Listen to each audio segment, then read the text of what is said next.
That's right. Oh, shit. Okay, we got it. All right, everybody, sit back and relax. This is going to be a good time, and we're glad to be back here after a day off. Mm-hmm. A day away from you. Okay, where's the intro? All right, here we go. In 3, 2, 1. It is my duty to stop you, and if necessary, destroy you. Is that clear, Rodak? I accept the challenge, Goldar. It will be most enjoyable.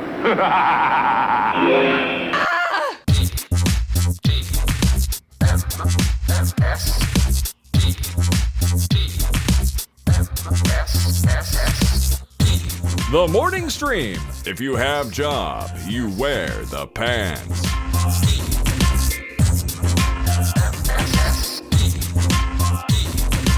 Good morning, everybody. Welcome to TMS. It's the morning stream for July 23rd, 2024. I'm Scott Johnson. That's Brian Ibbett. Hi, Brian. Hello. Ooh, we're almost to, one of your number days. Ooh, I like the number days. 24, 24. 24. Yeah. All we need is, let's see. Is there any more significance this year? I mean, we'll have lots of 24ths, but do we have anything where it's like, I don't know. Palindromic or... There's no 2s or 4s Not really, left. no, because we've already had April. April 2nd would have been, everything, every double digit or single digit. How about the British way? Do we have anything where the British way looks cool, like where you do the year first? Like, like 24, 24. No, not really, right? Because it would have to be Boo. the fourth day of a month that begins with a 2. And there's only one of those, and it's February. So yeah, what fun is this then? Screw you, 2024. You don't have enough of these. Lame. Oh, A1 points out a good one. December 12th will be 12/12/24. Oh, that's a good one. Yeah, little math problem. I like math problem. That's fine. Well, I don't like math problems, but I like that one. How about let's see. So if you do that in British, 24/12/12 is a division math problem. I like that. Or it still would be 12/12/24. It would just be. Wait, don't they do the? I see.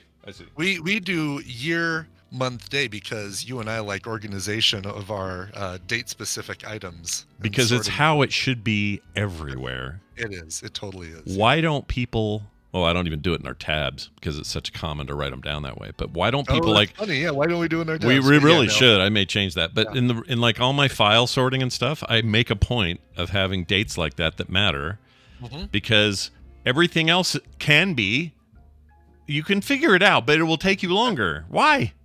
Yep. Just like, can we all agree? I don't think this is that hard, man. Anyway, this seems like easier to adopt than the metric system. Should be. Yes. I agree. I'll tell you what's really easy to do, though. The simplest thing people can do right now is hop on their mobile device or their desktop device and hop on a browser and head over to frogpants.com/survey. You might say to yourself, what's that about? Well, I'll tell you. Unlike all the other polling going on right now, this is actually a really good thing. So if you want to check it out and see and offer some of your thoughts in the Frog Pants fan survey, I would love it. It's really simple and short. It's questions like, where are you getting your podcast these days? Do you prefer Twitch over YouTube, or do you like multi-streaming? Do you ever bought anything on the Frog Pants store? Zibba zabba doo-dah, this sort of thing. You ever been to an event before, in Vegas or otherwise? This kind of stuff. All anonymous. You don't have to put any information about yourself at all. It's so you can say really rude things if you wanted. You don't have to, but you could. I'm just saying. Don't treat it like you treat the Tadpooley Feud surveys. No. Maybe be nice in your responses. But anyway, I'm just looking to collect this stuff, get some charts going, and I love data, and so just a chance to get some Frog Pants fan data. So check it out, frogpants.com/survey. A lot of you have already done it, so thanks to those who have. But we haven't really announced it formally on the show, so there's my chance. And thank you for participating. I participated. I did my part. I did my part. Oh, Starship Troopers. Right? Yep. One of the Golden Girls was a teacher at the school. She was blind. She had 2 robot eyes. I used to think that was cool. Unless I have that wrong. She may not have had robot eyes. They may have just been blind eyes, and they were like all blasted out. But my memory is that Roomba Clanahan had like robot-y, circuity eyes or something. And that's a weird thing to remember, but I have that. That is a weird thing to remember. Oh, yeah. She just had from the photos I'm seeing, she just had dark glasses. Oh, see, I don't know why I have conflated that to be way cooler than it probably was. I think it's because I was so blown away in 1996 or whatever, 8, whatever it was. Yeah. That Roomba Clanahan, one of the recent Golden Girls, was in Starship Freaking Troopers. I couldn't believe it.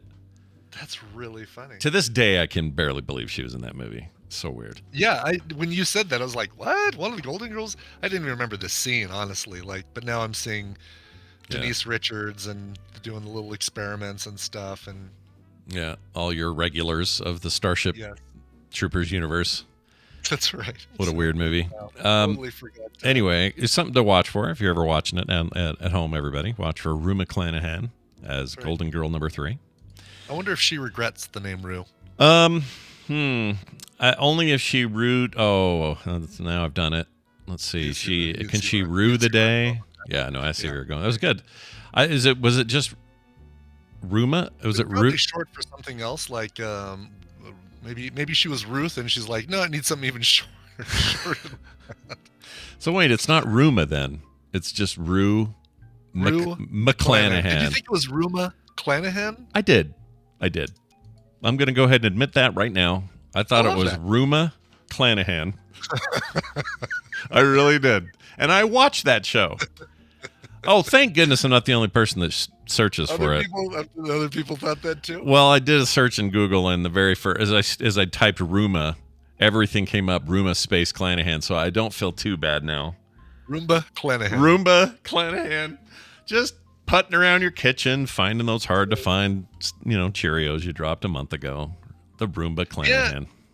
So, all right. So I think, all right. So she got her name from her name came from her parents, not just her parents named her, but her mother's name was Dreda Rua Neal, a beautician, and William Edwin Bill McClanahan. So her real first full name is Eddie Rue McClanahan. Like she got her first name like people name construction companies now, with the merging of the first names of the founders. I like that. That's one way of living. They just shortened it to Rue. Dude, I got to show you some early Rue McClanahan photos. This is when she was just starting out. Good Lord. No wonder they made her on the show. Here. Did you put it in? Where'd you put it? I'm dragging it now. Hold on. Oh, there we go. Okay. She's look at that. Wow. Very pretty. Yeah. Very pretty. Look at her with the apples. Holding up an apple with a blemish on it, with a bruise. Yeah. And then doing it again with a bunch of apples, kind of naked. Bunch of apples. Yeah. Look at that. Isn't that weird? It's something with apples. I don't know what that's about. She was lovely. I wonder if they're golden delicious apples. They're just black and white apples. You can tell. Anyway, there's quite a few bruised apples in here. What a weird thing to pose with is a bruised apple. Maybe we had low expectations for our apples in the 1950s. I don't know. Yeah, I guess so. Maybe this was normal. Right. It's like, oh yeah, they're all bruised. What are you talking about? I was in a Whole Foods this last week in schmancy Park City, and that place has got so many dogs on leash, it's insane. They're all extremely well behaved, but man, that city is just dogs and Subarus as far as the eye can see. It's like Colorado, not Springs, Boulder. It's like Boulder for you. Yeah, Boulder is, that's absolutely Boulder. Just hippie McDippy every 4 feet. Anyway, I really like the vibe there, but the apples they had were beautiful. I was like, wow, Amazon / Whole Foods, you really killed it on the apple selection. And then I looked at the price and went, you're asking $4.99 a pound for these? Jeez. F off! And of course it's they send the crap ones down to South Jordan. That's right. Now we got to deal with their leftovers. Right. Anyway, so I got to tell you the story. We were at a taco place that we really like in Park City. I forgot the name, but if I could remember the name, it would be good, because if people go there, I could recommend it, but I can't, so I won't. But anyway, wasn't too far from where we were staying. And to give you an idea of that thing, the place we stayed was like this.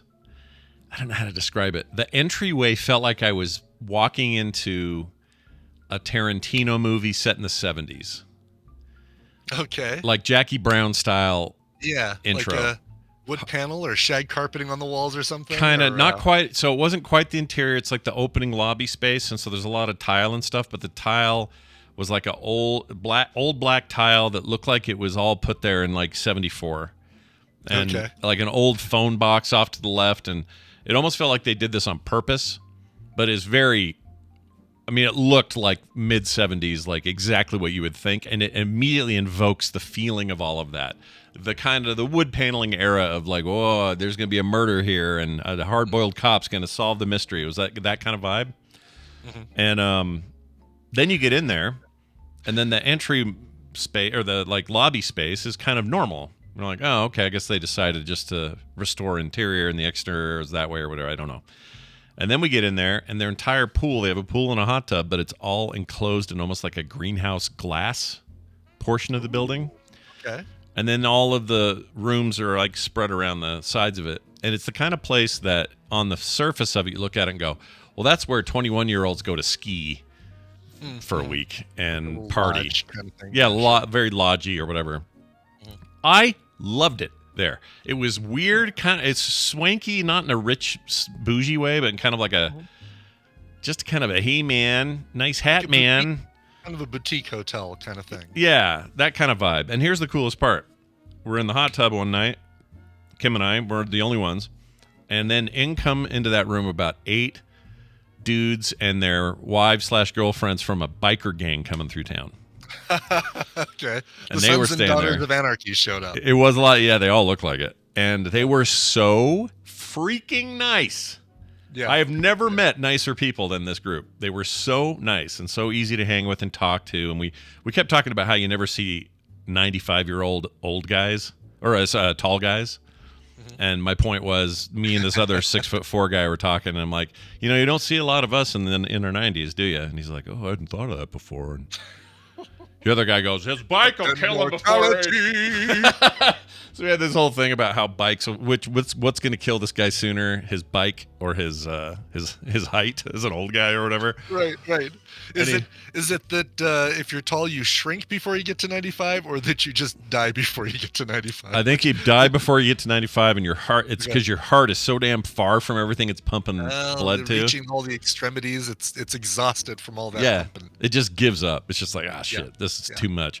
So anyway, we had a great time in there, and just some of the hairiest, tattooed up old guys you've ever seen. Like guys in their early 70s in this hot tub, just flaking off all their day's skin, talking about hog riding and all. It was a blast. I love talking to those guys. They were really great. Cool. Super friendly. Anyway, we go to this taco place, which was my original point, to get dinner. Everything there's great. The people are always nice. It's fine.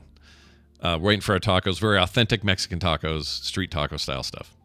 And they're priced pretty well, which is nice in Park City because nothing's priced well in Park City.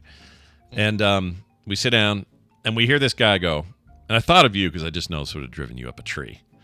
Sure. But this guy just starts going, and he's off in the corner. He's got 2 people right around him. I don't know if they're together. I can't really tell how they fit into this.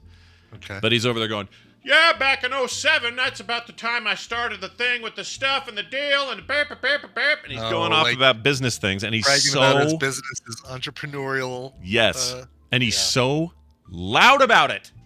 Like he's just, there's no whisper. The place isn't loud. There's no music or anything going on. There's a little bit of in the background. It's not a big deal, but he's over there just going. So when that investment opportunity came.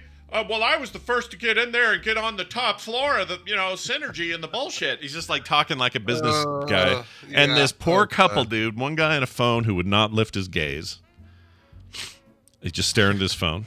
I don't know. Lifting your gaze made me think for a minute for some reason. Lifting your gaze. I pictured somebody. John?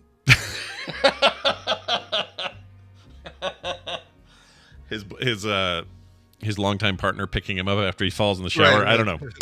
David Furnish. So anyway, this is going on. This poor girl's there. You're probably thinking of, And that girl's just going, yeah, like this, yeah. And I'm like, Kim, we're getting these to go. We're not staying here. I want to enjoy my tacos and not have to listen to this blowhard. Yeah, so we did that. And that gave us a cool opportunity to meet this Mexican-American family who were also at the same hotel.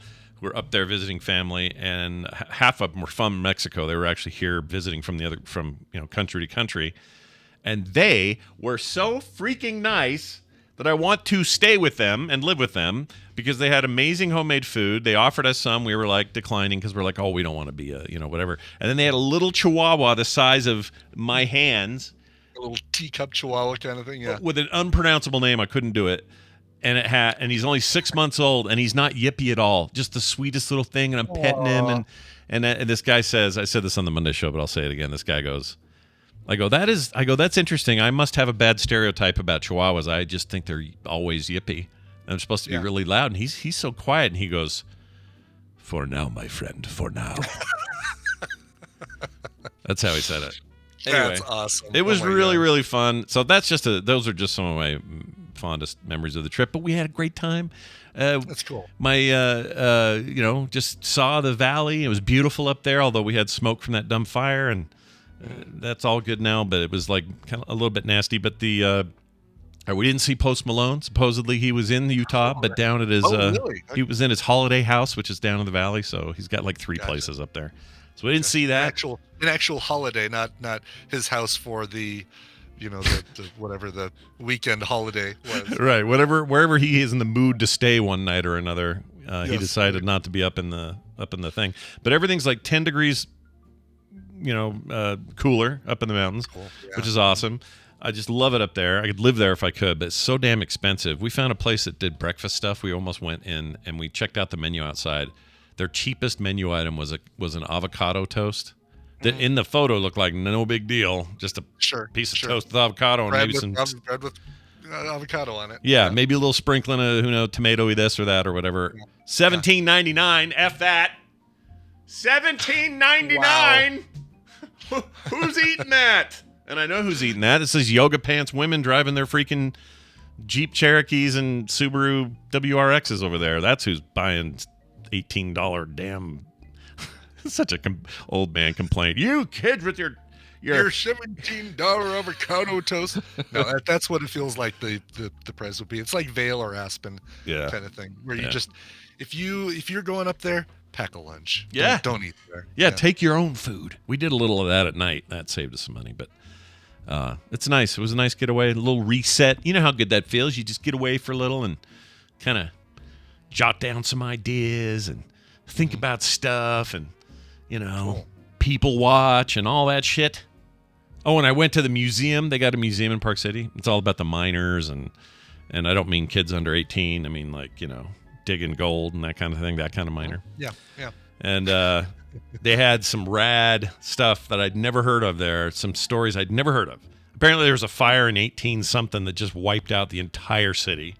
And everyone was like, well, that's the end of that. No more Park City, no more mining camp, we're done. Yeah. And then a year later, the thing had been like fixed and done. And, and this is back when it was like, everyone thought everybody from Park City was like a dirtbag. These days, really? In the miner times, 1800 times, they were all just like dirty miners and that's gross and whatever. Now is like the most highfalutin place in the state. It's crazy.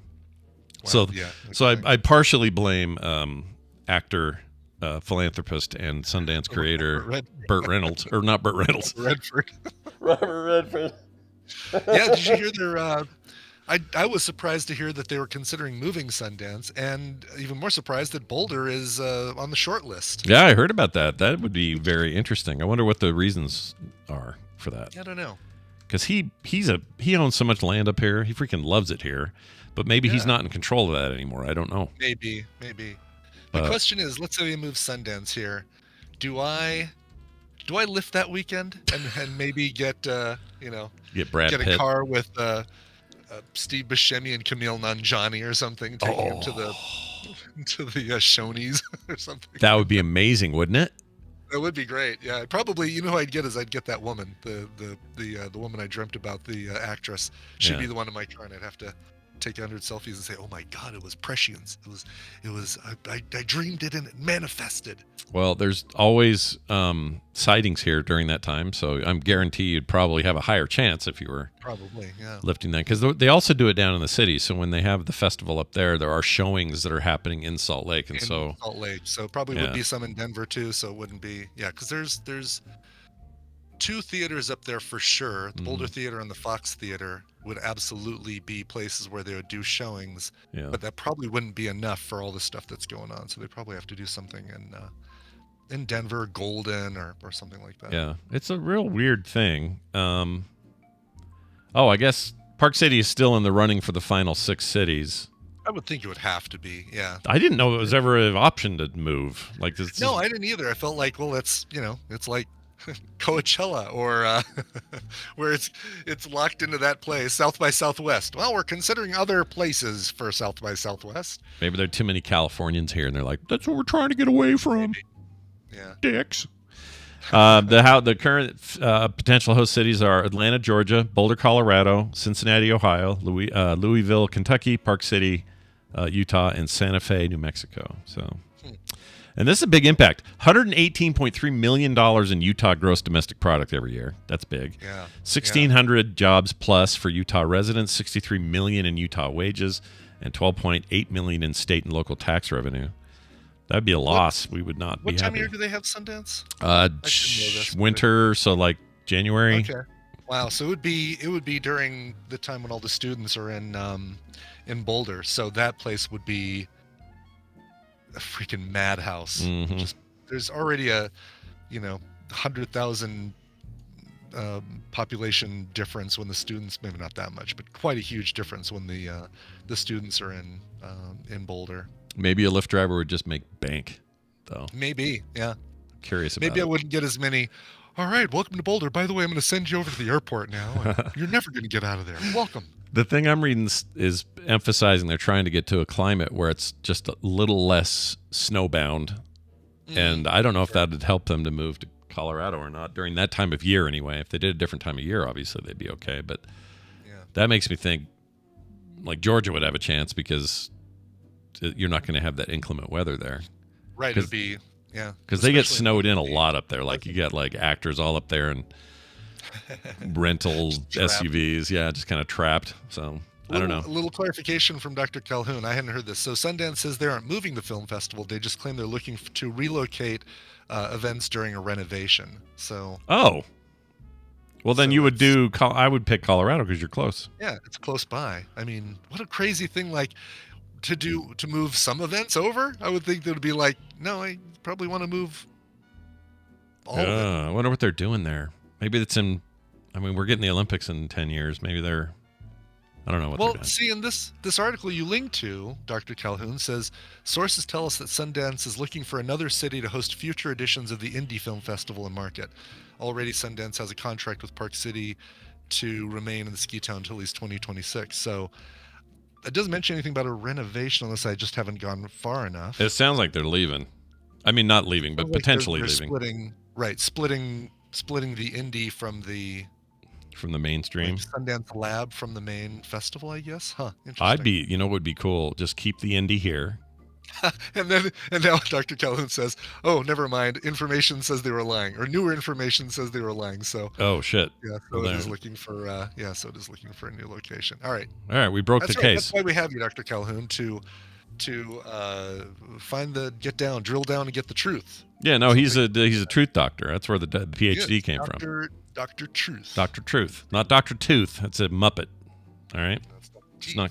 Well, yeah, his teeth. It's not just tooth, is it? Yeah. Who am I thinking of? In his early days, he was Dr. Tooth. Wasn't there a Dr. Tooth in a something else? Dr. Tooth. And then maybe the Muppet is a reference to it? Why am I thinking that? No, the Muppet is a reference to Dr. John. Oh, you know what? I think that's what I'm thinking of. But where? Okay, hold on. Oh, you know what it is. Or Leon Russell. I know what it is.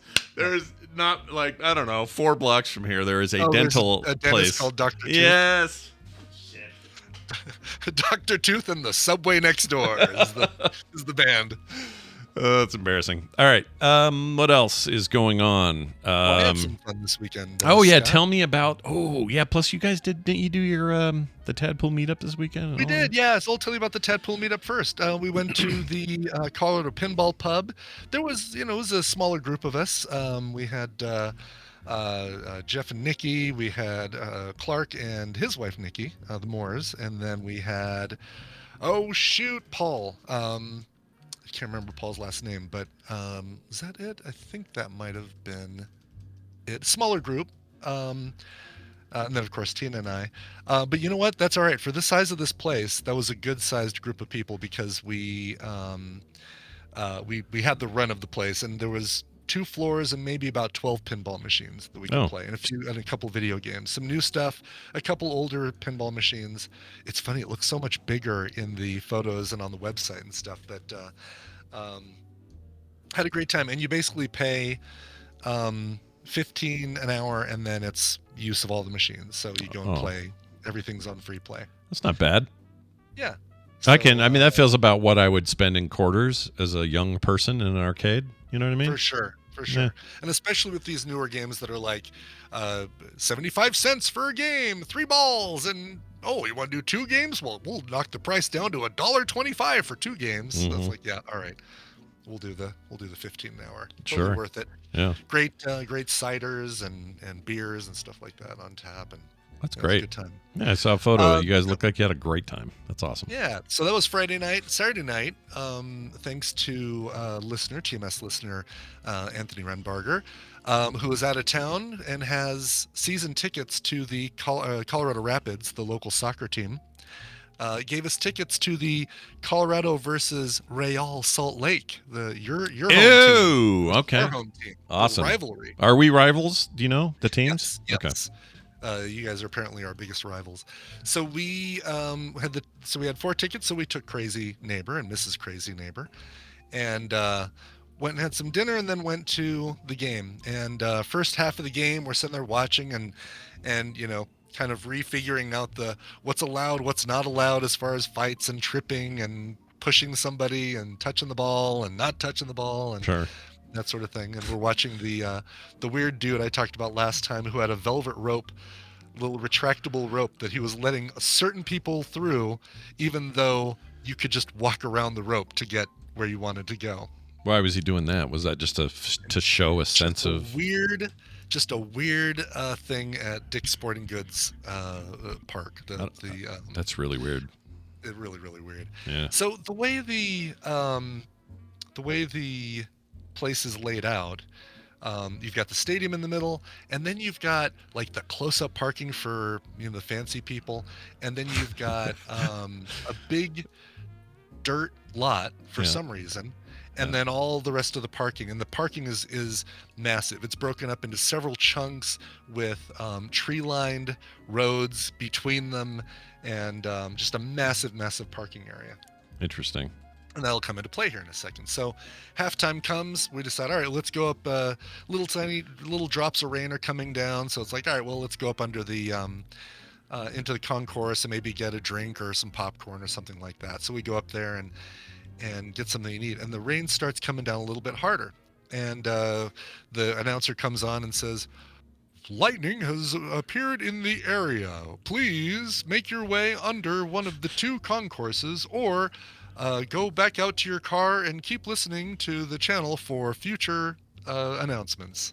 So wow. Like when it's safe to come back in and stuff. Like, oh, okay. All right. Well, it's fine. Sure. We decide to go up under the canopy, get some popcorn, get another drink. And we're sitting there, and the rain is starting to let up. It's like, all right, cool. We're good. But apparently the lightning had not let up. Apparently the lightning was still an issue.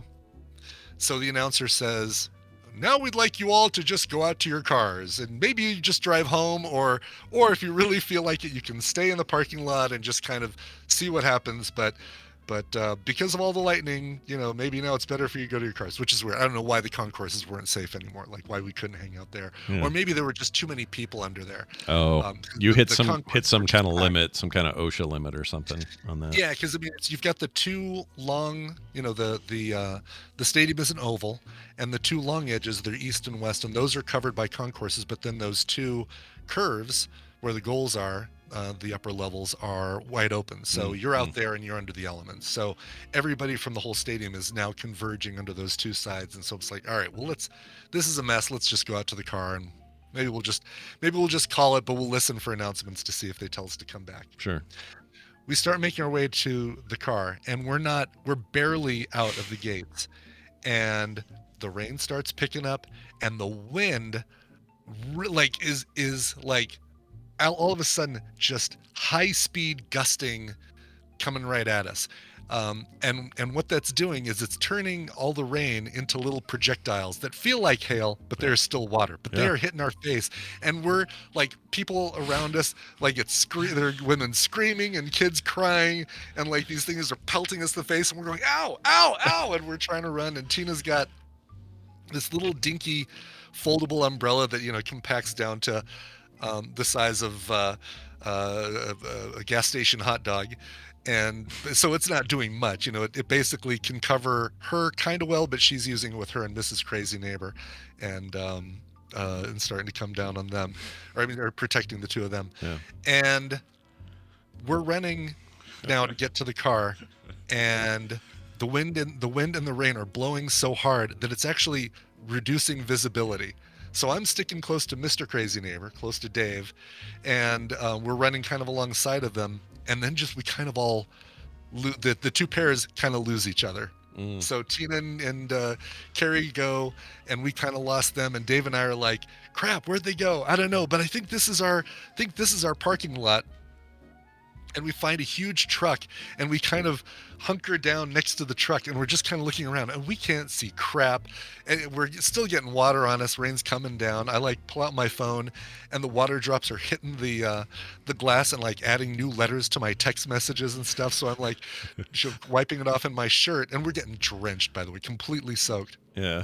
And so I get my phone, and I text Tina, and I'm doing the voice to text, and I say, "We lost you, period.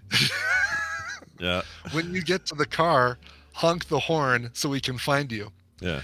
And Dave starts laughing. He's like, everybody's gonna be honking, or you're not gonna hear them honking. That's ridiculous. You're what a stupid idea. And he's like, still swears that was the stupidest idea. Yeah. And so we're like, all right, well, they're not in this section. Let's start making our way to the next section. And just as we're moving and getting out of that first section, we hear the lone horn honking off in the distance, and it's Tina going meep, meep, meep, meep, meep, meep, meep, meep. And she's flashing her lights, and it's like, there she is, right there, Dave. And of course, with the wind blowing, it's like, there she is, she's right here, Dave. You guys sure you weren't at like a Twisters PR event or something? That sounds like almost like felt like it. I mean, the wind was sideways. The wind was blowing the rain sideways into our faces, and it was painful. And we were drenched. We were soaked. I had to, Dave and I both kind of stripped down. Well, he completely stripped down to his skivvies, and we just threw our Tina had fortunately had the plastic mat in her cargo area for carrying groceries, because it's got little dividers and things. Mhm. So we threw our clothes back there, and they're just sitting on the plastic, and the women are just kind of taking off their outer wraps, but leaving their tops on, of course. Of course. Sure. Whatever. Yeah. But everything so soaked, and the seats so soaked, that Tina had to leave her car out the entirety of Sunday and a little bit yesterday with the windows down in our driveway, just so that when she sat in her car seats, it wouldn't re-wet her clothes. It was That's completely. a gnarly. That's a storm, man. That's not just That some is a storm. it's sprinkling, we're screwed or whatever. That's hardcore. Absolutely crazy, and we're laughing our heads off. And Dave was recounting. He's like, when you started sending that text, I thought it was the stupidest thing ever, saying honk the horn. Yeah. And I said, yeah, and what do you think? He's like, still stupid, but it just sucks that it worked. Yeah. Stupid, but it worked. Interesting. Stupid, but it worked. Yeah, That's such a Dave thing to hear. I love that. Yeah. Well, that's great. I'm glad you guys survived it. Yeah. Who We won survived. Who won the game, or how did that all end up? Did they keep going? They called that So game. they called I'm it. Sure. I haven't looked. I know you can rain a little bit on a game, and they won't do much for soccer. But if it's like sideways wind gusts and things, it's just like a nightmare. You can't do it. So they probably called it. According to this, they did play the full time. They must have. I wonder if they. Yeah, we won. We beat Real Salt Lake 3-2. Bastards. But I'm looking to see when they restarted the game, because There was no way while we were running to the thing that they started that game back up. They probably just delay, right? And then maybe there we go. Yeah. Late penalty after weather delay. Okay. Yeah, so big weather delay. Sounds like also you'd think, well, I don't know this for sure, but I would think that a stadium would block some of that wind, some of the shearing of the wind, and maybe they don't worry about it as much, but I don't know. Maybe, but here's the game started at 7:00. Yeah. Right. First half, so 45 minutes. They play pretty much straight through with a couple little breaks of like penalty or whatever, and they just add time to the 45 minutes. The news update that I saw said that the second half started at 10:21 local time, so 3 hours after the first half started. Ooh, that's a long time to commit. So apparently they did continue playing. Yeah, just as like 12:21 a.m. Eastern time. I'm like, jeez Louise. I would like to have seen who was left in the stands. Like, right. Oh yeah, I know, that would be great. I bet I can. Got to be like 2 or 3 hardcores, right? That are just always there. So. They just decided that they're going to stay. Stay in the stadium and tough it out. They're true fans, Brian. True fans. That's right. All right. Well, that's awesome. I'm glad you made it out and that you're all dry now. That's important. It was a lot of fun. Yes. We have a quick. I don't have a good theme for this. Actually, maybe I do. Let's see if I've got something just randomly. But sometimes we get stuff from our resident, one of our many doctors, but our medical doctor Jerry Tolbert, and he corrects us on things sometimes. Sometimes we're just wrong, or we have a question and he's like got an answer for it. Something like, I wonder what this is, and he corrected us on the duodenum. Yeah. Last week. Oh, that's right. Yeah, he was big on that. So he's got a little bit of a roundup here. Maybe this is our theme. Let's see. I'm a medical doctor. There you go. We'll do that one. That works.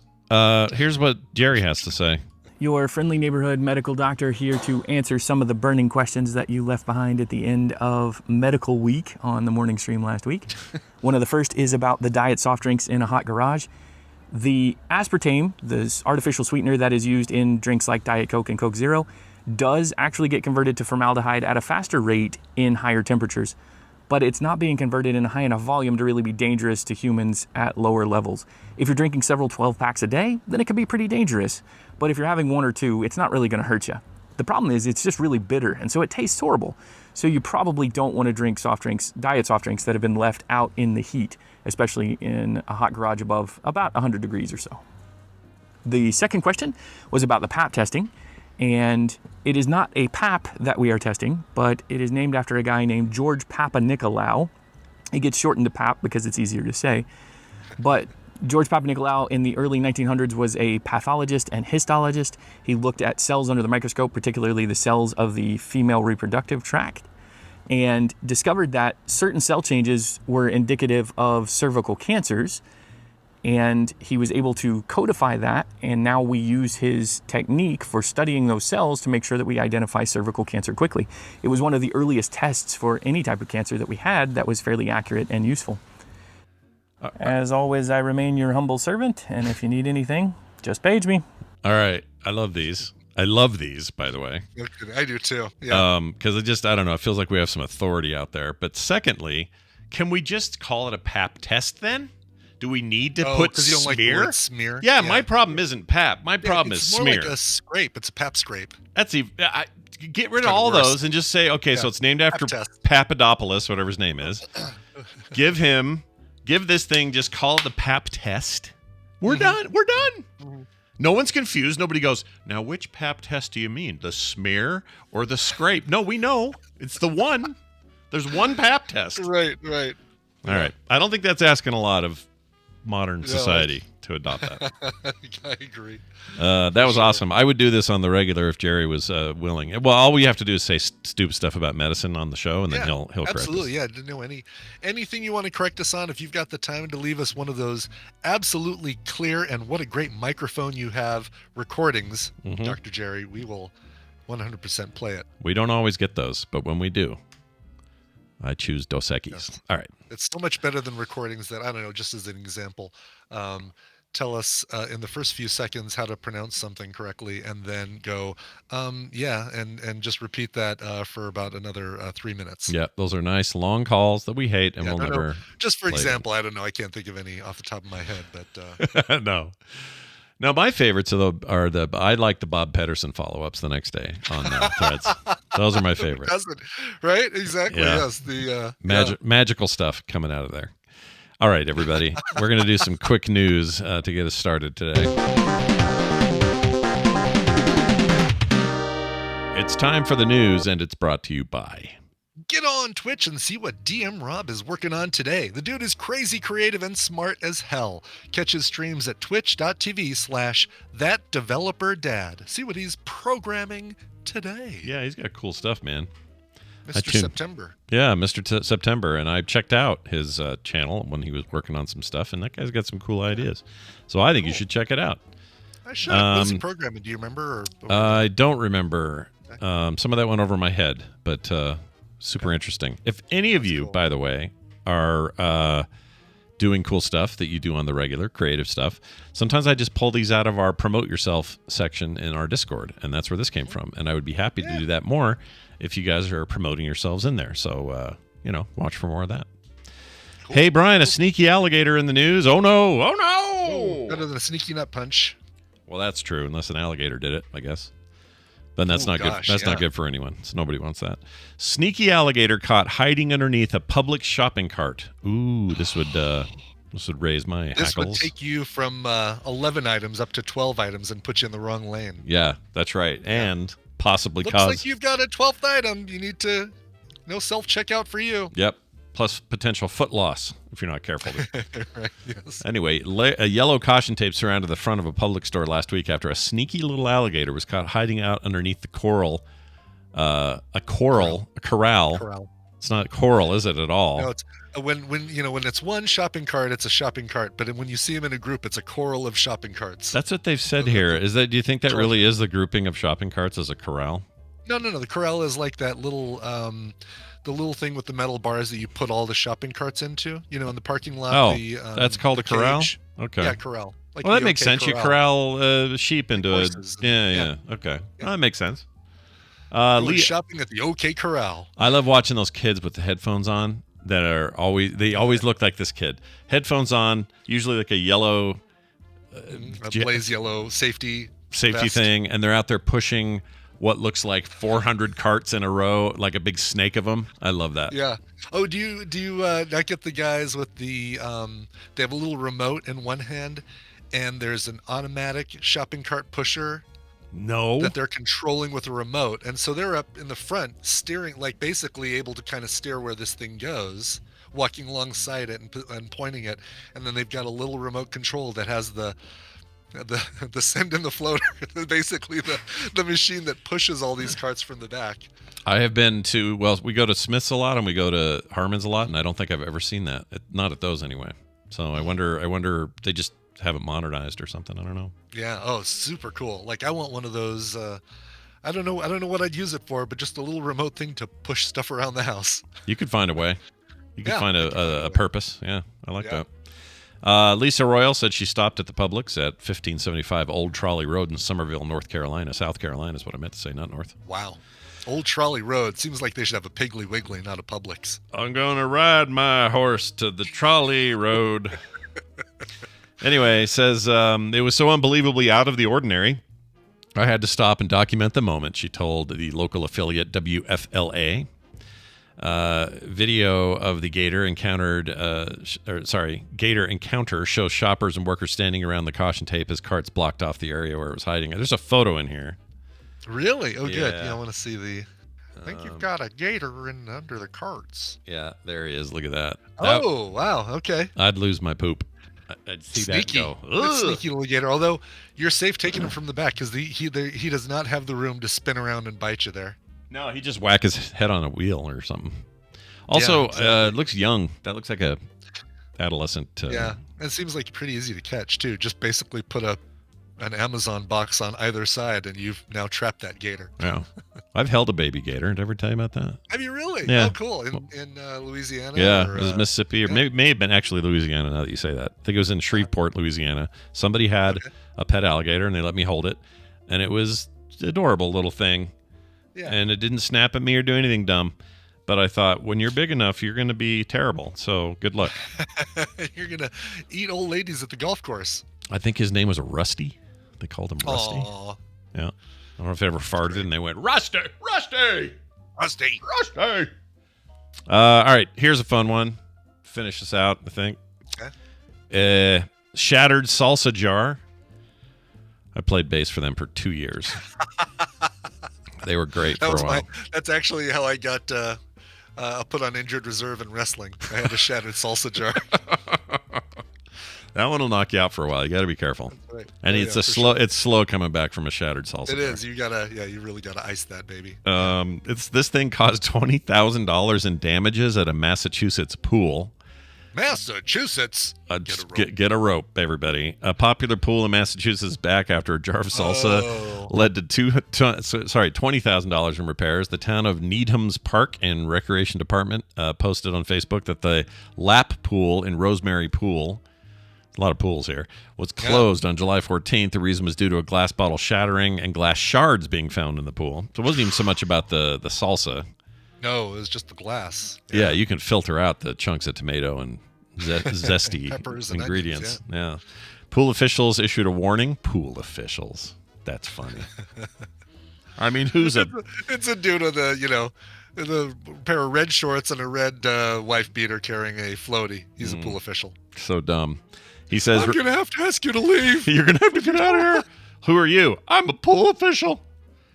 According to Boston 25 News, I wonder if Greg from Walkman can tell us more about this story. Anyway. Oh yeah, right. It was Greg from Walkman. Thank Greg from Walkman. I wonder if he'd say, it was a wicked mess, he'd say. Tank top, yes, right. Massachusetts State Senator Becca Rausch said on Facebook that it was a salsa jar that had broken and the repairs cost about $20,000, which included draining, cleaning, refilling, rebalancing, and retesting the pool. Yeah. So there you go. It's weird to call that repairs, because I think of repairs as we had to fix something, as opposed to we had to drain it, we had to sweep to make sure there are no shards, we had to clean it, we had to refill it with water, and we had to pH test the water. I don't think of that as I don't either. Repairs. I'm with you. There's nothing fixed there. We had to drain and refill the pool. I guess you've fixed your situation, but you haven't. Maybe there was a filter that broke. They didn't get into it, but maybe the glass ruined some filters or something. Okay, you know what? That's possible. They don't explain themselves, though. Yeah. You know what I love about this photo, though? So it's showing the pool with about, I don't know, a third the water or even a quarter. And it looks like nuns race here. This is where the nuns race because there's all these crosses under each of the blocks. Yeah, is that normal for racing blocks? Is that a thing? And I just have never noticed it before. You know what? I think so. But now that you point them out as crosses, I can't unsee crosses. Like I can't. Yeah. The power of swimming compels you. The power of laps. The vampires can only make it to one side, and they turn around and go, "Oh shit! I can't go back." Blah, blah. So Romania is out of the Olympics. When does that start? That's soon. 24th? 3 days, baby. Yeah, this Friday is the opening ceremonies. So I told you this is going to be the year I actually pay some attention because I paid for that damn Peacock subscription. I'm going to watch. Yeah. I'm going to have it on all day. Any particular events that you're looking forward to seeing? I like some of the more obscure ones. I like water polo a lot. That's fun to watch for me. I don't know why. I just like watching it. Some people think it's boring, but I think that's great. I like terry polo. What's the one where you? I like all the high dive stuff. Yeah, the diving. Yes. Yeah. And he what made else? Too big a splash. They're definitely gonna dock him for that one. You think I'd be into things like the men's basketball? That'd be great. And I'm like, no, we come in there with NBA players and wipe everyone's ass. Like, why are we even doing that? Yeah, exactly. It's less. There's less of a thrill with the basketball and. Yeah, you're like, I can't wait to see these young up and comers, and then you see, 3 all-stars from the NBA turn the corner with a flag, and you're going, why am I bothering? What are we doing? Yeah. Anyway, I like the triathlon too. I like the That was good. We got to run. Now we got to bike. Now we got to swim. Yeah. Don't they have like Or they got some kind of way skateboard around. stuff this year, or they used to, or maybe this is last do they year. really? Something like that. Like Tony Hawk style stuff. Yeah, I'd watch that. Here. I think you're right. And don't they have breakdancing this year too? Yeah. Is it an exhibition or? Yeah, Olympic skateboarding will be. Yep. Don't know the dates, but so there will be skateboarding as well. That's cool. Oh, and I like all the versions of volleyball, the indoor, the outdoor, all of it. I love that. Mm-hmm. Not just because of cute little bums, not because of that. No, Okay. no. I like a cute bum. I'm not saying that I don't like Sure, a cute who bum. doesn't? But yeah. On a lady. I like it on a lady. Okay. I think I've been watching Deadpool. I've been binging the 2 Deadpool movies, and that Ryan Reynolds has a cute bum too. People are Maybe mad. it's just the shaping of the suit. Have you seen the controller, the Xbox special edition controller? Oh yes. It's got a bum on it. It's got a bum. Yeah. It's amazing, and you can't get it. It's only through this contest. You can't buy them. I'm sad. I want one. That's a bummer. It's a serious bummer. It's also a missed opportunity. If you're gonna have all that bum space, fill it full of battery life. Oh sure. Oh yeah, battery bum. Battery bum. I don't even care how heavy it is. I'll just cup those cheeks and go, yeah, this is going to last me 2 weeks. It's fantastic. That's right. So they actually got some events that are going on before Friday. They've got rugby and football. I think it might be, maybe it's just paring down the teams or something. I don't know. But the actual opening ceremonies is on. Actual opening ceremonies are Friday. Yeah. Okay. Yeah, I'm kind of looking forward to it just because I'm going to have it on all the time, and France isn't so far in the future, you know what I mean? Like usually it's like, oh, here in overnight, Nagano, Japan, it's freaking 3 a.m. I'm like, well, shit, this isn't. I don't feel connected when it's that far away. Is it the pentathlon that has shooting where they've got a? What's the decathlete? That's not it. Decathlon? Maybe it's decathlon. Oh, I can't remember. There's one of them that has shooting that I like when they have to do all sorts of different things. Is it a decathlon? Shit. Maybe it is the decathlon. I don't know. Deca's what, 10, right? Right. 10 events. Yeah. You'd think they would. 10. You'd think that's enough events to have some shooting in there, right? I would think that they'd run out of events. Like, all right, well, we're going to have them shoot. We're going to have them run. We're going to have them swim, cycle. Let's, I don't know, have them do judo on the way to the next thing. Okay, doing judo poses. All right, maybe we should have them. Yeah, that's funny. Diving? Can we have them dive to one location? Wow, it's weird. If you search for. Oh, you're right. It is. It's right. It's combined with skiing. Yeah. Biathlon is the shooting and skiing. Oh, totally. Which would be winter, I guess. Yeah. Yeah, they do have shooting this year, but it's not. It's just pistol and air rifle and. Oh, gotcha. Okay. Handball. You gotta wait for hockey there, Dan, in the chat.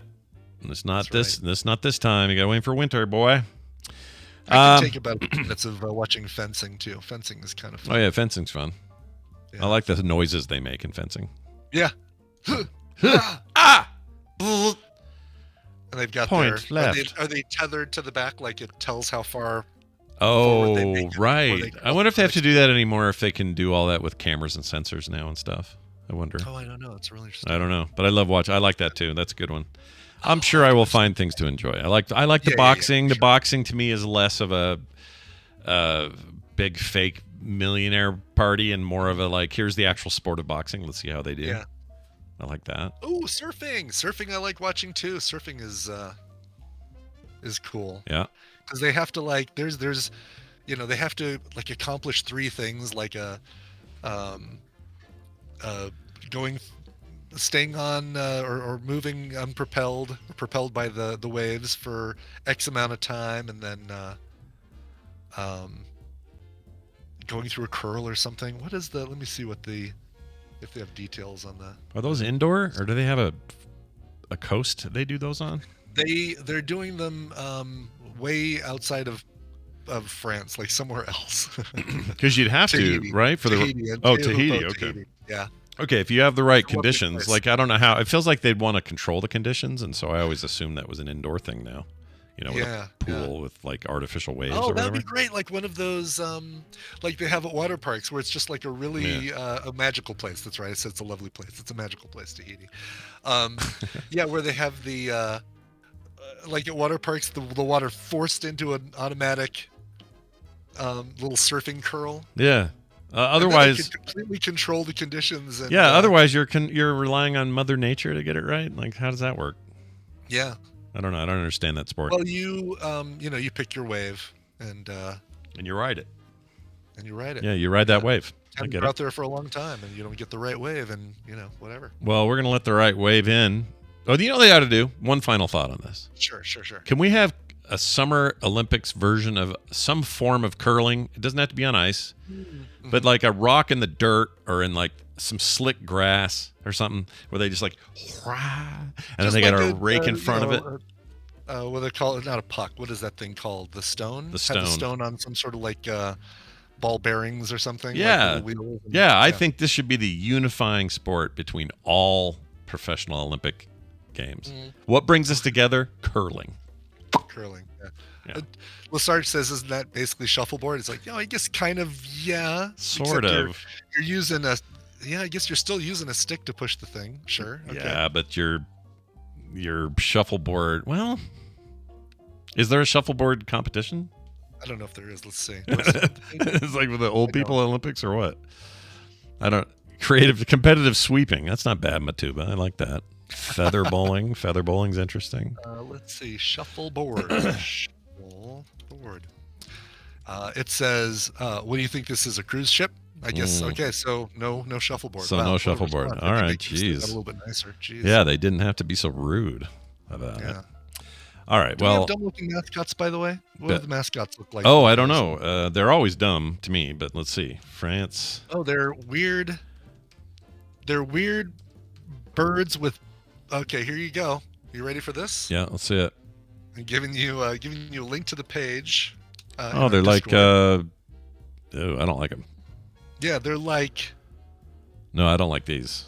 They're like cherry dip Dairy Queen sundaes with ribbons for eyes, like medals for eyes.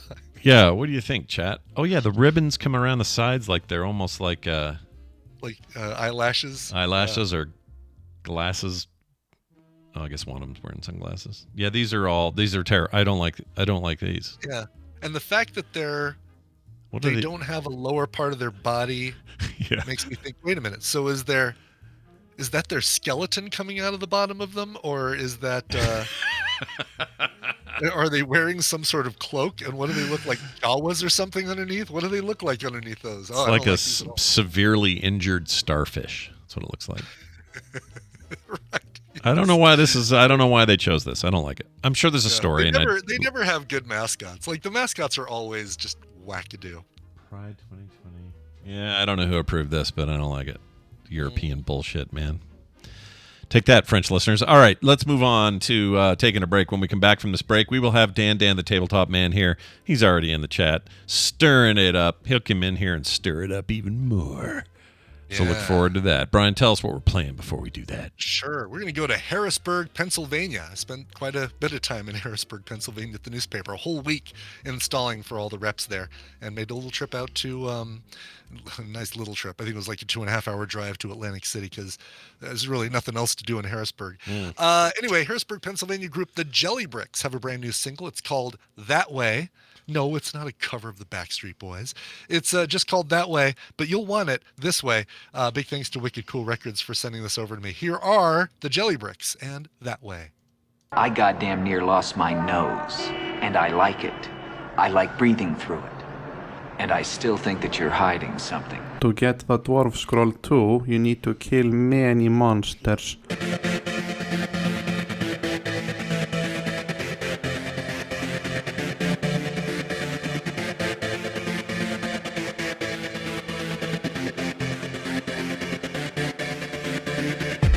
And we've returned. Who was that one more time? Those were the Jelly Bricks from Harrisburg, Pennsylvania, and a song called That Way. Which way did it go? That way. That way. Go that way. I want to go that way. Tell me why. Oh, those guys. Ain't nothing but a heartbreak. Tell me why. Ain't nothing but a mistake. Tell me why. I never want to hear you say. Yeah. I want to save this for film sack. All right, you guys. What are we doing here? I don't remember his name. Geek Jock, that's it. I was like, it's not Dan. What does he go by? The name of Dan Patrice. I always forget his nicknames, but that's okay because now we have this. Whoops, wrong one. Where is it? There it is. Here's a tangent for you. Be careful, may cause drowsiness. Frog Pants' own resident dude, what knows about pills, and expert in all things tabletop gaming. It's Dan Patrice, everybody. Hi, Dan. Welcome back. Greetings programs. Just pills. Just That's pills. it. That's No yeah. I made it capsules, sound like pills. I make it sound like you're a dealer or something. I don't know why I did that. That was Yeah, not. well, that's always the fun thing. Like, oh yeah, I'm just a drug dealer. Yeah, That's all. yeah. He just That's all it is. just shilling out them opioids. I guess that's what everyone says you do. That's big pharma. Dan's part of big pharma. Right. Big pharma. Well, I'm even worse now because everybody hates PBMs and stuff. Like that's the benefits providers and everything. So I'm on that side now, being working for Medicaid and stuff. So I'm even more hated than most places. But I just sit there and make decisions. I have nothing to do with all the money and stuff. No. And it's not like you don't have little packs of like thugs outside waiting for you to get to your car and stuff like that, right? You're fine. No, nobody. Well, I mean, they would have to know where I live because I work from home now since I don't have any drugs or anything. I just do all prior authorizations, are online. Thank God. Even when people went back to the office, we're just a remote position, which is great. Yeah. So you talk about rolling out of bed and it's, except that I work at 12:30, but I mean, I just throw a shirt and a t-shirt and shorts on and just move over from one desk to the other when it comes to working at my desk. Well, here's what I picture with you, Dan. I picture you in a room surrounded by stacks of either played or unplayed board games, right? And I think you're like, okay, pre-authorization, something with this and that and the other and the pharma that. And then you're out of the corner of your eye, you're like, I wonder if Gloomhaven could be converted to a single-player video or a card game.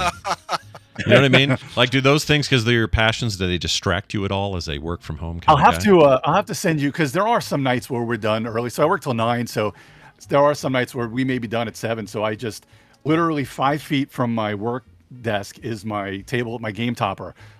Game Toppers LLC. They have like these game toppers where it's basically things that would go on like a folding table, but they're an awesome gaming table, and kind of you can put a play mat right on there. So I actually have games set up almost all the time. I actually had the Gloomhaven, the newer one that came out. Jaws of the Lion. Yes, I was funny. I'm so close. I was running to I just couldn't grab Jaws of the Lion. So sometimes I'll have Jaws of the Lion set up, and I'll just go over there and do a couple turns. Or if I'm waiting for something to load, I'll go. I'll do a couple turns or make some decisions. And I've even got my other computer that I'm on right now, which has Board Game Arena. So when it's my turn on some of those, I'll hear it go off, and I'll just walk over here and do my turns. And like I said, I'll have to send you a picture. This is my bonus room, so it's my gaming room, and there are all sorts of games all over the place. Unfortunately, I really need to clean this up because a lot of times, I've got a lot of games for my charity and stuff up here that I'm getting, that I get in all the time to give away at the charity. But I have a lot of the played and unfortunately plenty of unplayed games, like every other gamer in this world. They call it, I usually call it the shelf of shame or the pile of shame, but it's like the people like to call it like the untapped potential pile. Like nobody wants the negativity of shame. Yeah. But I like the shelf of shame because there are things that I just need to get done that are just a little bit everywhere. But Sure. My son actually works at the neighborhood pool, so I can give you a little input on his pool thing. Cool. All My right. son Tell us actually how works at that the neighborhood pool. qualifies as repairs. So it's kind of hairy. So we live in this neighborhood where they have an HOA, so they have a neighborhood pool. So you have to have an attendant on there. Yeah. Basically, almost all day long they have an attendant. Now the attendant, you kind of sign in because you have a key that you have to get, and every year they change it. And you've got to pay your dues or whatever to get in there. So the attendant just sits there, watches people sign in, and you have to inspect like the bags and stuff they bring in because glass. Anybody that owns a pool or has pool as this, glass is the worst thing in the world because think about shards of glass. So shards of glass are so bad. You can't even bring them in. They'll just tell them to go put it in a. Yeah, they can't. Yeah. That's why they inspect your coolers and stuff. Because if you have if anything glass breaks in a pool area like on there, you've got to basically drain it and clean it because that's so crazy. You could get into your eye, you can get into your ear, you can ingest it, inhale it, anything. Like it's just in case it gets into the pool, you have to do all that. Like it's one thing. you have kids, you have to make sure that the kids have like the rubber diapers and then have like, it's like a rubber diaper on top of an extra diaper if they're going to be in the pool. So that if there's any floaters, oh yeah, not just, yeah, exactly. So if there are any floaters in there, you don't necessarily have to, depending on how extensive the pee or poo is, you don't necessarily have to drain it. You just got to, it might be closed for 24 hours to shock the hell out of it with all chemicals and stuff. But when it comes to glass, there is almost nothing worse than glass. You've got to drain it, sweep it up, because you can't take any chances with any of that. So, and you were talking about earlier about the storm you were caught in. Being in the South and being a gazillion degrees every day, you have storms almost every day when it gets into this heat of the summer. And if it's thundering or lightning, you got to like scream. You got to scream. You got to get them to clear the deck. Because if you don't scream, somebody's going to freaking call and complain about it. DJ got somebody called because everybody was getting out of the pool anyway. And it was a thunderstorm coming, so you got to clear the deck for a certain amount of time. And if you see lightning, they got to get out of the pool area. Yeah, but he didn't scream loud enough, so somebody had to call some Karen from the HOA had to call the bosses that handle the pool to say that he didn't clear the deck quickly. Oh, freaking Karen butthole! You don't need to be doing that. Yeah. It's fine. They take it with a grain of salt. They know those people are everywhere. Well, let me ask you this question. So when I was we were at a local pool once. I've talked about it on the show before, but they had a let's call it a Caddyshack moment where somebody pooped in the pool, and it was not a baby Ruth. No, it was a kid. It was some kid. It may have been some leaky diaper. I don't know what the deal was, but somebody pooped in the pool, and they were like, beep, beep, beep, beep, beep, beep. Everybody out of the pool, get out of the pool, and it was like a big freak out. Everybody gets out of the pool, and then they spent maybe 20 minutes scooping around with big long things, and then pumping something in there. I assume chlorine or chlorine adjacent disinfectant, I don't know what. Right. Yeah, that's kind of part of that. And they've got a couple of chemicals that they'll throw in it nowadays. And then it was like 20 minutes later, and they were like, all right, everybody back in the pool. And I went, yeah, I'm not getting back in this pool. I'm good. I don't think that was enough. How long ago was that from? Was this a while ago? This is some years ago. It's probably 5 years ago. I think everything's changed. Like everything in the world has changed when it comes to things like that, when it comes to obviously feces or any sort of biomatter and stuff like that. They shut it down for at least 24 hours around here when something like that happens, because it's a pain when you drive past the pool and you see nobody there. You're like, yep, somebody peed in the pool. Yeah, see, I would have preferred that, because I would have believed in the process. Instead, I just went, yeah, 20 minutes isn't enough. I'm out of here. I'm not getting in your damn pool. And all these people are like, yeah, we're getting back in the pool. And I'm like, yeah, you're getting back in. Yeah. Swap the L for another P. You're getting back in the poop. Anyway. So DJ's best friend here, he has a lot of dirt bikes and stuff like that. And they'll go riding around here. Last summer, it was kind of evening time, and his bike was at a neighbor's house, and they were just sitting around like just like a little campfire, like a little, little bonfire in their front yard with the little fire things. And anyway, so he went to get on his bike to go back to his house, and hiding in his bike was a copperhead. Bit him because it was staying warm. Because what happens around here is, in evening time, you have like the greenways and stuff like that, to have the blacktop when you're, walking greenways and stuff. So the snakes will come out if you're by a ravine, and that's how they keep their body temperature. So, keep themselves warm, is because the blacktop absorbs the heat more. So this must have been going towards kind of the motor, and it was just hiding in there. And so he had to run they had to run him to the hospital to get some anti-venom and stuff, and they had to keep an eye on it for a while. He was fine. It was, painful and a pain in the ass for a couple of days. But yeah, he ended up getting bit because of, just because, if it was an alligator, no big deal, just a small alligator. But this was and the babies are the worst. They can't control it. Exactly. So and generally animals with venom, they know they're not eating a person. So generally they're not using up, very valuable venom on a human. They just want to get away. So they may just bite them. But juvenile snakes, they don't know, they can't control what they put out. That's why it's more dangerous when you see the smaller snakes, smaller venomous snakes, than you do see an adult. I mean, you don't get bit by anything. You don't want to take any chances, but that's generally what happens with animals. I didn't know that. That's an interesting twist. Like the babies don't have the ability to just like real babies. They can't control themselves either. They just have no idea how to control the output of their venom. That's wild. Like that. So just like you see a baby one, there's just hosing everybody down. Just spitting everywhere. What's going on here? That's funny. And finally, my daughter was in Paris this past weekend. So she's doing she's doing an internship in London for 6 weeks. And she's back in a couple of weeks. But so they took like a day trip or a weekend trip over to Paris. Stuff like that, just you can't even fathom. It's that. so Like, weird. Yeah. It's like if I drive to St. George, it takes longer than if I was in London and I wanted to go to Paris. It's so and they weird. just hopped on a plane and they went over to Paris. Yeah. She wasn't there 6 hours. She had her phone lifted from her, stolen right from her. Who was the stinky frog bastard French person who did that? They were probably wearing one of those hats from the Olympics. Probably. Yeah, that's what I guess we found out that the mascots are based on the revolutionary hats. Oh, is that what it is? Yeah. Well, that's how they steal phones. They just squat on the phone, pick it up with their and loose then hands. And then walk away with them. There's little tiny legs. That sucks, dude. I'm mad for her. That makes me mad. Yeah, and of course we were in New York because we drove up to New York for the weekend. DJ had a camp up there, and so it was a good excuse to go see my my parents because I hadn't been up there basically to visit in like 10 years. Yeah. You know, with COVID and everything, I haven't been up there in forever. So we just happened to be up there, so it was even more of a pain to try and figure everything out. And of course, she's 20, so she's freaking out. Like, you know, your phone is like your lifeline in these worlds nowadays. Yeah. But you know, life goes on. It's a valuable lesson. You know, I always tell her just keep everything close to you. Don't let anybody in your space. You kind of zip everything up that's important to you. Yeah. You know, you just try to remember everything. But you know, kids, you just don't know. And anyway, those people are so damn good at that sort of thing. You know, there's no telling how it happened. But you know, luckily we got back here. We got a new phone. We got everything kind of fixed, and she's got her computer, and she used a different SIM card. So when she went over there, so you got a SIM card for traveling. So we did a lot of the things to prevent anything from being worse. But you know. It was still kind of crappy because now that we got home, it's easier to kind of you know, put out fires that way. Yeah, my daughter loses her phone every 5 seconds, so I relate to this. She's not here to yell at me, so everything's fine. Well, Dan, let's get to some board games. There's one with a dubious title that I'd like to get to first. It's called Rock Hard. Tell us more about this.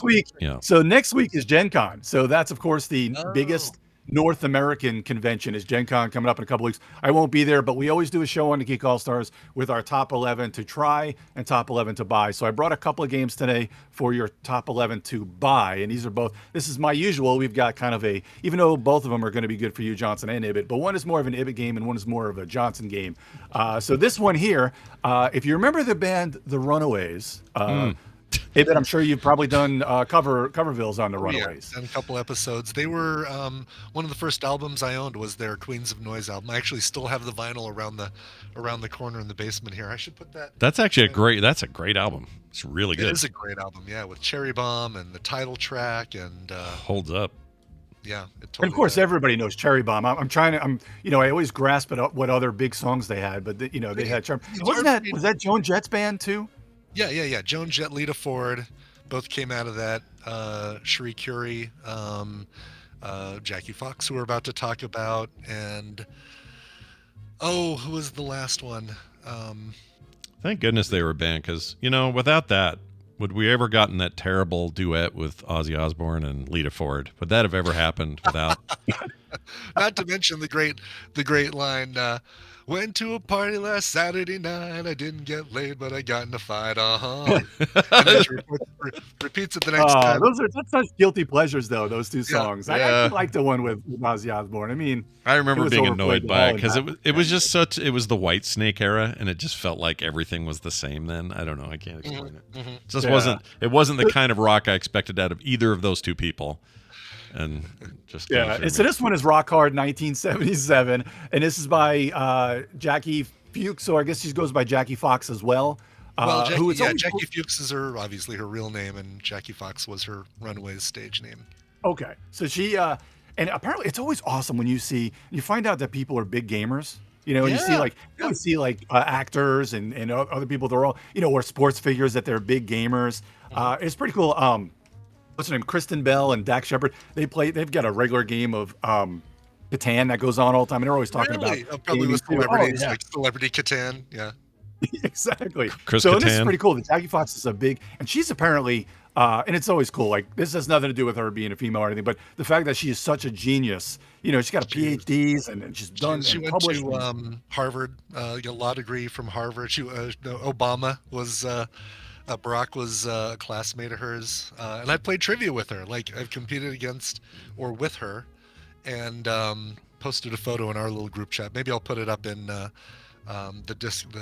Frog Pants Discord as well. But she is awesome. She is. Yeah, I mean, I think it's more. I think it's more because they're rockers that you don't expect them to be so smart. Not, no offense to anybody who's a rocker, but it's just not one of those things that you're like, oh, well, they must obviously be smart. Yeah. I mean, they do things that I couldn't even fathom with, like, I can't play guitar or anything else. But Brian May, man, astrophysics, PhD. Absolutely, yeah. Yeah. Good example. Yeah. And but yeah, so she's a huge gamer, and she's designed this game, Rock Hard 1977. It's been put out by DeVere Games, and it's one of my top 11. And of course, I always do that because top 11, everything is better that goes to 11. So that's why I've always done the top 11 games to try and buy. Yeah. And then she's also got that a little bit in this game because some of the levers that you're kind of pulling in the game, as you're keeping track of different things, actually go to 11, which is pretty cool. So the little dials. Oh, that's great. Like you've got the amps. So your card is an amp that you keep score on, and it does everything goes up to 11. That's fantastic. And those are basically all your attributes there. So you've got different things like chops, reputation, songs, royalty, and craving, which is an interesting thing that they talk about in her designer diary. So basically, the game is all about being a rock band in the 70s. Like, and she even in this designer diary that she has that she put out, she even talks about why she picked that time of the 70s before some other things started coming up. And then she also instead of drugs, they kind of use candy. They kind of sugar-coated it a little bit, so to speak, no pun intended. Exactly. So they have candy that helps your day go on, helps you get through things. But it's a worker placement game. And some of the games that they described it as kind of similar to Flamecraft, Lords of Waterdeep, these are not like overly complex games. I mean, they have some depth to it, but these are not games that are very hard to learn. They have a weight of 2.57 out of 5 on BGG, which generally your medium weight Euros are about a 3. I think this one, from seeing some videos and reading the rules, I think it's more of like a 2 to 2.2. So a very, very approachable game. Like I said, Lords of Waterdeep is very easy to learn and very easy to play. So basically you're putting your worker out and you're getting different things, and that's going to help put up your attributes and help your reputation and help you have a better band, and you're getting other things that happen in your band. And then throughout the day, depending on when it is, you'll be going to either doing your job, because everybody, if you're just in a fledgling band, you're going to have a day job, or a night job. So you're going to have another job that you're going to bring in some money to help you do all these things. So you're doing a lot of these sort of things in this game, and it looks great. And just from having her talk about it, and some people that I know that have gotten early copies of this have said it is really good. And DeVere has been putting out some amazing games lately. So they've got some good pedigree lately as a publisher. They're kind of a European publisher, but they've been putting a lot of other kind of their own type games. Like they'll put out games from other publishers, but they put out their own type games, and this is going to be one from them. That's awesome. Three Ring Circus was another one they put out recently. So yeah, I think this is going to be a really cool one for this Gen Con. That's awesome. Really cool. Are you? I don't know if you saw it in the photos on Board Game Geek. They've got a photo of fake money.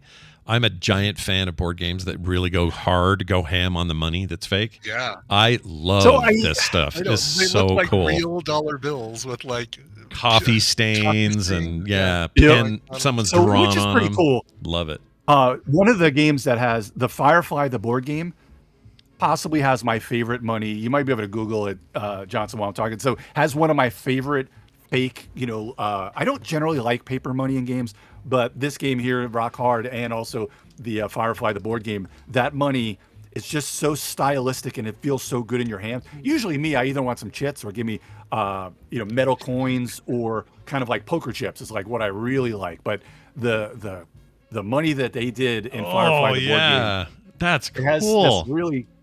It's amazing. It has this really, and because a lot of things in Firefly are very Asian inspired, just kind of the way that they kind of did their story. So that's what they kind of had that in their money, and it just feels good. And of course, there's all sorts of rules in the U.S. about like what you can or can't do, and you have to really, these manufacturers have to really go by that as far as when they're making fake money, especially money that looks that close to real money. Like Rock Hard has money that's very, very close to U.S. Yeah, it looks real, like the kind of money you'd see $1 when you're a kid and your friend did a little cartoon on it, and like they are going for that look of like, here's some nasty money we've had in our pocket for a month, and they really nailed it. Like this Firefly money right here? Oh, you have some Firefly money. Look at you with your Asian Firefly money. Did you buy that game? You had that board game? No, no, this came in a loot crate, but this is the stuff that's in the game as well. Love Yep. it. I want And that. it just feels like that feel to it too is really cool. Yeah, I like that a It's got lot. a very clothy kind of feel to it. Yeah. That's awesome. All right, I want fake money. Oh, I have some right here. Yeah. I have a whole stack somewhere. Oh, I don't know where it went. All right, So- well, let's talk about your other one here. You got something called... Let me go through this game real Oh, yeah, quick. yeah. Go ahead. Oh, sorry. Go ahead, John. So it's called Landmarks. Yeah. This is a fantastic game. And I wanted to make sure I put that picture in there because it kind of gives you the good vibe of it for the game. This is going to be put out by Floodgate Games. This will be out at Gen Con. This is a very, very light game. It has very Codenames-esque type feel to it. It's like the Codenames 2.0 in a way, even though it's different designers and everything, but it just has that feel. So in this game, you're trapped on like an island, and it's got all these hexes on the island.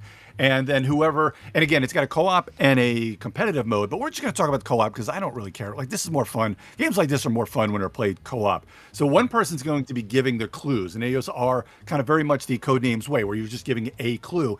And you're trying, the person who's giving the clues is going to flip over a card, and it's going to have 3 words that you're going to start out with. So in this example, they have swamp, fence, and bubble, and they're going to be put out on a certain way in these hexagons on this kind of island. Now, all the things that are pre-printed on the board as far as island go, whether it's mountains or water, has nothing to do with gameplay. It's just aesthetic. But what you're trying to do is the person who is going to be giving the clues writes a word down that's going to be trying to get the other people to go to a certain spot. So you're trying to get them to place this word on the board. Now, depending on where you place this word, it'll either be like a trap that you might lose some water, or it might give you some more water. So the thing they do is, I think you have like 7 clues you're allowed to give, and that's how much water they have on their excursion, you're trying to escape the island, and there's a certain spot. I think it's like a green spot you're trying to get to. Now, depending on where you actually get, wherever they place it, you're going to put a word that you think. So if it's going to be like, in this example here, they have like fence and bubble, and then they have daycare, like somebody would write daycare on their hex and then give it to the players, and then they have to figure out where that would go with just swamp, fence, okay. and bubble. Okay. So where the 2 words would intersect, you're trying to give clues. So you're trying to get them to go to certain spaces, but you're trying to avoid the curse spaces and traps and curses. So as you're doing that, you have to really watch the clues you're giving so that you don't get them to those bad. And of course, there's other spaces that are just blank that are nothing. So you don't necessarily, you don't want to waste, or maybe you have to go through the nothing to get to the good stuff. To get to and then treasure or whatever. Yeah. And like Codenames, they probably have like an automatic clues one. Sorry, that you've got a grid. I think there might be some lag. That you've got a grid basically that shows you on the hex where nobody else can see it but you, where all those hidden spaces, those hidden hexes are. That makes sense now. Now that I see that, that's really cool. Yeah, that's awesome. That's why this one picture that I sent you guys was really good because it shows you kind of like the words on there, like what the person giving the clues would see, and then kind of how you have a blank hex there with the dry erase. I absolutely just love these. Again, this is a party game where nobody really cares win or lose, but being co-op, you can just sit around a table. Your sweet spot, like when you're having people over, it's probably like 5 or 6 people over, and then you just have everybody else is sitting there, but everybody's involved. But you have that person, let's just say Kim is just not feeling it. Like, she's just not really into word games. She just wants to be there with you guys. Sure. Because she's just a little intimidated by the idea of a game like this. But she doesn't really have to do anything. But as she's sitting there, she's like, oh, I know that answer. It should go over there. Like, so that it gets everybody in on it. Yeah. Sure. I love it. That's great. That looks like, this one's right up my alley. We're a Code Words family here. We love that game. Yeah. Same. The one that's so good, the Marvel one, we finally got that one. It's great. Did you? Yeah, and I feel like you've got to play with other Marvel people, right? Mm-hmm. Like you can't have grandma over and say, all right, we're going to play Marvel Codenames. All right, well, purple face guy, and like you have to give clues right. that could trigger you to picking Thanos and Captain America, right? Like it's Sure. that sort of thing. No, that's... And they have, with Codenames Pictures does a good job of this because the way they draw the pictures, very similar. Sometimes things are bigger or smaller, so you can really kind of hone in on like even shapes and the picture. Yeah, that basically that's the basis for the Marvel. Yeah, the Marvel one's really the basis of it is pictures, and it does it's a perfect use of it. Like it's almost infinite who they could partner with for that. They could just keep making branded Oh, sure. versions of the game and do it with maybe they even have a DC. I don't know, but they could do it with just about. They have a Harry Potter version at a. They have a Harry Potter. Yep. Yeah, at a White Disney. Elephant party or something, and we still haven't opened it because the people we'd play with wouldn't be familiar enough with Harry Potter for them to say, "Oh yeah, well that's Hermione or that's Neville Longbottom or whatever." Yeah, I wonder that one probably. Yeah, especially if you get multiple characters. So yeah, super specific the way that one worked. I would guess. I don't know. The iconography in Marvel stuff is just a little easier to spy, I think, for your average player. But that sounds great. Landmarks, it's called, everybody, for just a repeat answer as to what we're doing. You can find it on Board Game Geek. And, of course, we will put these on quicktms.li, both these games. So if you want to check those out, you can. Oh, do we not put those? I thought we put games up. Typically don't. I do when he has his big top 10 lists and stuff, but... I thought we always did. My bad. No, yeah, my bad. Never mind. Don't go to quicktms.li. You know what? I probably should because, you know what? I will, especially because you've offered it up. Because that's one of the things that people say, hey, what was the game that Dan was talking about today? So I will, and especially the fact that he provides links to them, I absolutely will. Yeah, let's do it. All right. What I'll do is, since, I know there's some, thankfully, the Tadpool is so great. I know I've got a lot of listeners on the Geek All Stars from the Tadpool, but what I'll do is I'll send you guys my top 11 to try and buy by the end of this week after we record, just so you can, just so if people want a little bit more to see of some of the newer games, they'll have that list too, in case if you want to throw it up or if you just want to share it. Either way is fine. But I don't have a price for Rock Hard. My guess would be about $50 or $60, but Landmarks is only $25. Because so that's the price of those. That's pretty good. Not bad at all. Wow. Yeah. That's a good price, and it seems like you said, just a really easy pick up and play with just about anybody kind of game. Yeah, nice spent. Yeah, almost. I would say this will be a Target soon. It should be. It's kind of that type of game where it should be it'll definitely be at Barnes & Noble, but it should be at Target. I love how Target has this reputation now of having all the cool board games. Like having a great board games section. I Totally. think that's cool. I like that. Well, Dan, we want you to stay on Target as well, and enjoy the rest of your month before we see you again. Is there anything you'd like to promote or talk about before we go? Just like I said, this week I'll have the top 11 to try and buy on the Geek All Stars, and I know a lot of times we veer off to TV, movies, gaming, everything else that we feel like talking about it, but this would be just the game centric. So anybody that'll be on a nice long drive, if you're on your way to Gen Con or on your way to grandmother's house, if you want to listen to a whole bunch of games, that'll be what we'll have this week. So check that out on the Geek All Stars podcast or the geekallstars.com, and hope you guys have stay cool as best you can for the next few. Yeah, and may your summer Olympics make you feel like it's Winter Olympics. I don't know what that means. Bye now. All right. I know he loves hockey, and I assume that he would rather watch that. But I probably could ask him. Let's see. Brian, we're about done here. A couple of things, though, real quick. Rest of the week, normie as hell, except Thursday we're doing something a little different because Wendy's out of town. She's going to D.C., and she sent me this message. She goes, hey, I'm not going to be there Thursday. I said, oh. She goes, well, I go, what's the deal? She goes, some last minute travel. It's a whole story. I won't get into it, but we're going to D.C. And I'm like, you're going to Washington, D.C. right now? Like, oh, gosh. Like now? And she's like, I know, right? And I'm like, all right, well, good luck. Well, stuff going down. Enjoy yourself. I guess better now than a month from now or 2 months from now, or it's just going to get worse and worse. Or 105 days from now. Ooh boy. Is that the countdown? I think so. I heard it this morning on NPR. I think they said 105. So enjoy your forward-looking deal. All right. What else? So shows and all that stuff. Tonight, play retro, though, because we couldn't do it Friday. It's a long story. Trying to get out of town, conflicted. We couldn't do it. Sure. So we're doing it tonight and again on Friday. So you're getting 2 play retros this week. One's just making up for last week, but that'll be tonight. We're talking about Gradius and not to be confused with Gravatar, but Brian did inspire me to want to play Gravatar more. So congratulations there. I played Gravatar while I was out of town. And, well, you're not talking about me. Gyrus was the one I was confused. Oh, I thought you said Gravatar. That's not what you said? But Gravatar I really like. Yeah, that's a cool one as well. Oh, shoot. Because Gyrus was the one that's circular like Tempest. Like Gyrus was the... right. You're moving around the outside of a ring and shooting the things in the middle. But that's right. Between the two, I think Gravatar is a better game. So good. I'm glad I sort of tangentially inspired you to play Gravatar. Gravatar's got a brand new ish not remastered, whatever they're called, recharged. These Atari really? recharged Like games. the Atari recharged. Yeah, it's very good. Checked it out. Played it this weekend. It was great. Retooled. Not Yeah, retard. that's right. Oh, I forgot about this one. It's like the one where you've got to go into like weirdly shaped areas and pick up the fuel tanks and things like that. It's like a more reactive or a more interactive lunar lander kind of vibe. Mm-hmm. Yes. Which I'm also a huge fan of. So anyway. Oh, that's such a great game. That game's really good, and I think it's only $10. $10 on Steam. It's cheap. So. Anyway, so there's that. Also, the Fallout art is still up and for sale. That'll be closing soon because I think we're about out of the allotment we are going to order.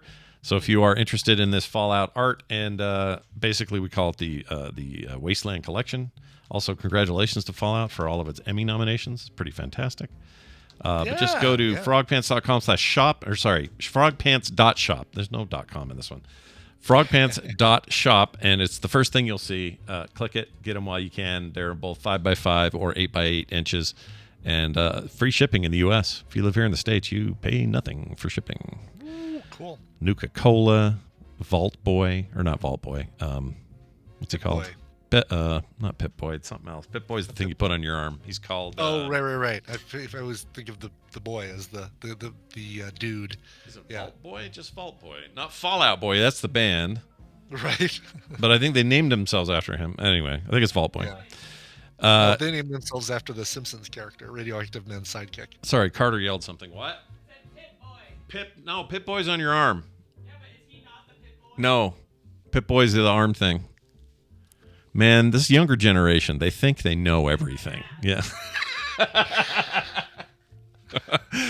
Anyway, check it out. Available now. Frogpants.shop.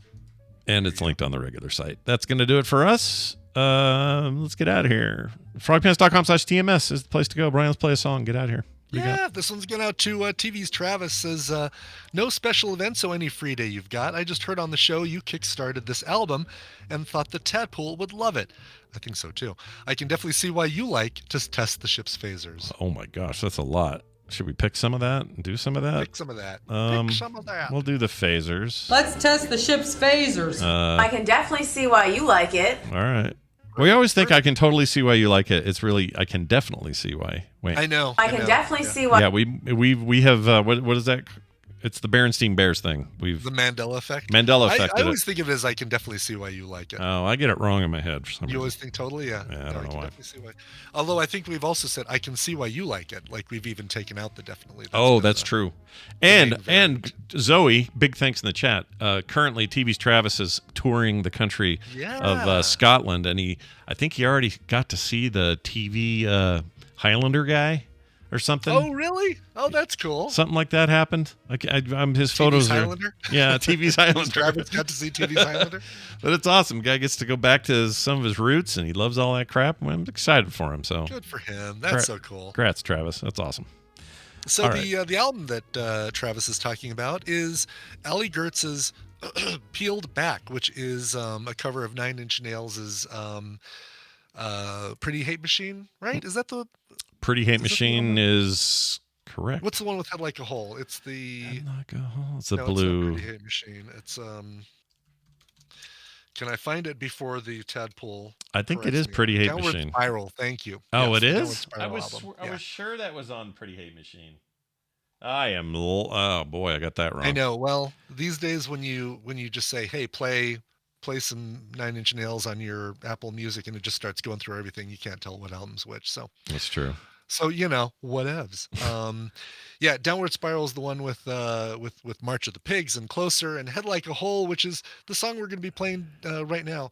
This is. Wait a minute. This says Tread Like a Hole's on Pretty Hate Machine. I'm looking at their Wikipedia. It says it's the first track. Can that be right?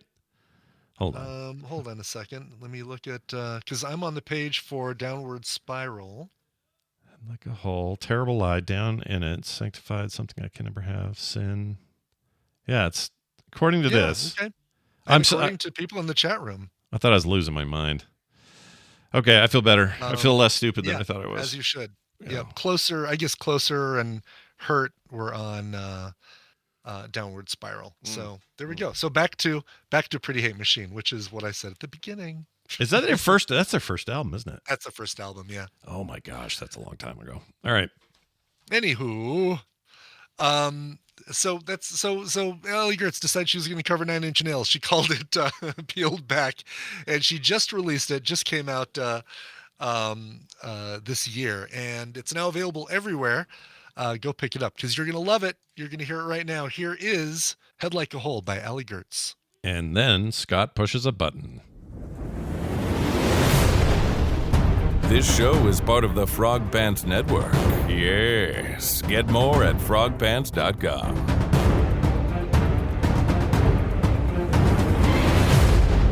This nightmare will never end. I have heard that of this nightmare, that it will never end. Yeah,